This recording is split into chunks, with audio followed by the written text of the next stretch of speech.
I want to talk about the current state of things, and it's really answering the why something like digitizing fire safety is a good idea, why it needs to be looked at. Now, the fire industry, I've worked in and around it for a long time now. Probably sort of knocking on the door I started when I was 18, 19, and unfortunately hit 40 this year. So I've been around quite some time. The fire industry is a very, very traditional sort of institution. Over to the right-hand side of this slide, you can see that lovely red cloud. This is where I've compared this to the security industry, and the security industry has got some really great things going on right now. I mean, AI, there's facial recognition, and there's even codes of practices and work being carried out on the legal and the ethical usages of all this stuff.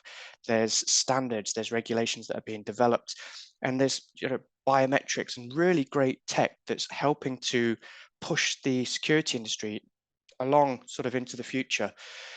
And I'm hoping there's some of you on this presentation this morning that don't even know what that is above where it says fire industry. But this is a floppy disk, and this is sort of taken us back to circa 1995, where in a lot of ways the fire industry sort of stayed. And there's this kind of this sort of mantra of if it ain't broke, don't fix it.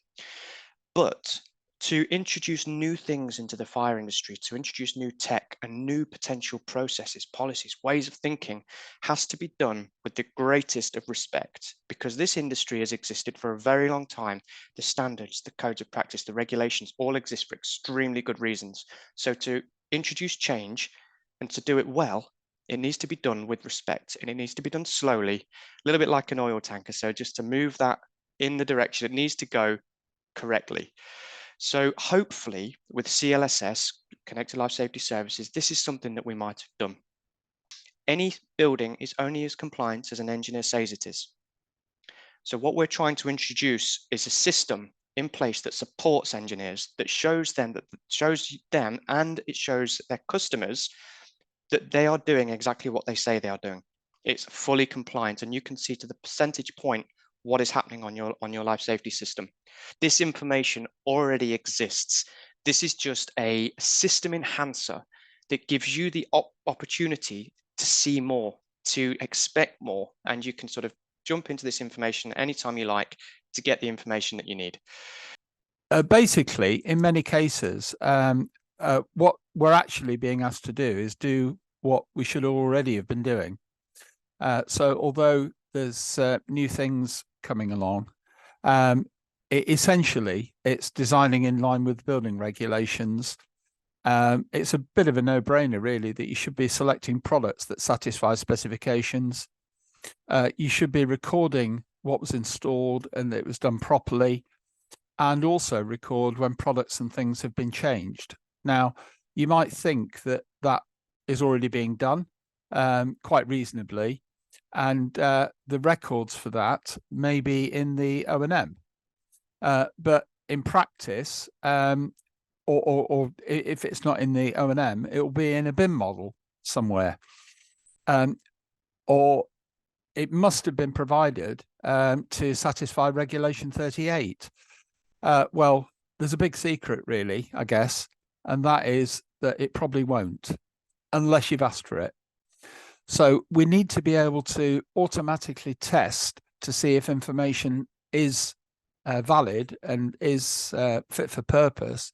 And if you're doing that manually, that's a real challenge. In fact, it's probably impossible.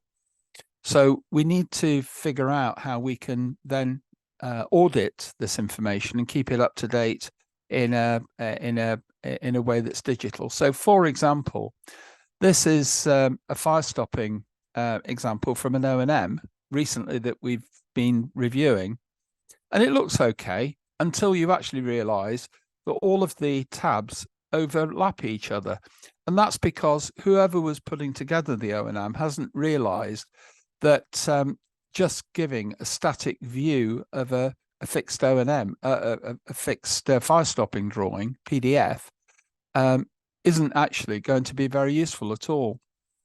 And the golden thread, the key thing now with, again, the latest updates to the legislation is that if you don't have the information, you need to report in the safety case that you don't have it. You've also got to, if for example, you say that our O&Ms don't contain what, compartmentation information, for example, you'll have to report it and also show what you've done to find it. One of the things that we're doing is identifying here, for example, the information that is needed for the building safety case, but auditing on a new development to see whether the information has been provided. So by doing that, it means that we can identify quickly what's missing, and also where, therefore, the information needs to be supplemented. So all APs, all accountable persons, will have a duty to assess building safety risks, to manage those building safety risks, to keep information about the building, golden thread, which we've already heard about today, and to provide information to certain peoples, including the regulator, residents, etc. So that's every AP. PAPs, principal accountable persons, have those duties plus registering the building, providing key building information, applying for a building assessment certificate, and all those other things that you see there. Some obviously have already come into force. We have the registration period from April to September, KBI similarly, but the duties on Part 4 that are not already in force are expected to come into force later this year, and by that I mean calendar year. Now, it's worth saying that most of the duties have the caveat, the rider, that they have to be complied with as soon as reasonably practicable after that date. And that recognises two things.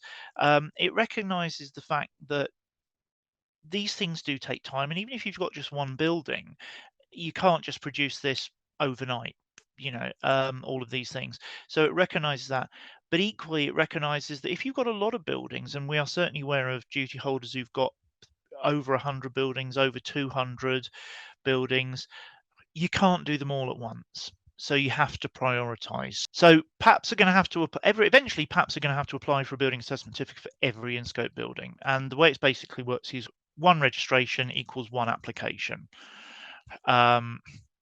So PAPs are going to be invited to apply, cannot nominate themselves. And that's mainly because we have got over 12,500 buildings to go through, and we have to prioritize them. Now, when you are invited, you'll have 28 days to submit the application.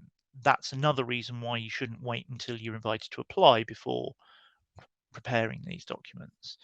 So there's going to be a portal for applications, probably via gov.uk, for you to submit the application. So the four things on that first set of bullet points are what is included has to be included with the application. So that's the safety case report, copy of the residence engagement strategy, information on the mandatory occurrence reporting, which may be part of the safety case report or separate, and you'll have to complete a statement confirming that you've provided all the information that you should have done to the people you need to have provided it to. The second set of bullet points, the regs have just given us a little bit more information on other things that will need to be included with the application. When they're using your system to sort of self-test, does somebody need to be on site for that, or can that test be completed off-site? Yes. Yeah, you do have to be on site. So the most important thing to point out that this meets all legal requirements, and there are the two main parts to a test. There are more, but the two main ones, as far as I'm concerned, are the functional test and the visual test. Now, you don't have to see a device to carry out a functional test to know that it's, for example, carrying out a heat and a smoke test.